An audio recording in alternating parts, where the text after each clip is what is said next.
আজকে পেঁয়াজ কলি রান্না করে দেখাবো। পেঁয়াজ কলিটা কেটে নিয়েছি, আলু কেটে নিয়েছি, চুনো মাছটা নুন হলুদ মাখিয়ে নিয়েছি, ভেজে নিচ্ছি।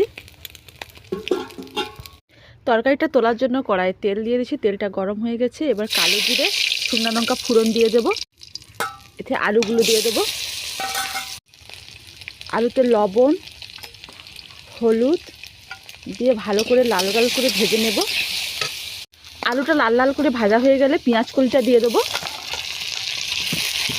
এটা ভাজা ভাজা হয়ে গেলে একটু রসুন বাটা দিয়ে দেবো।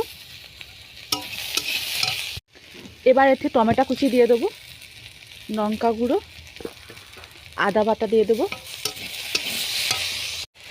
তরকারিটা এবার জল দিয়ে দেবো।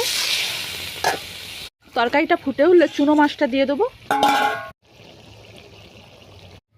পেঁয়াজ কলির রেসিপিটা হয়ে গেছে।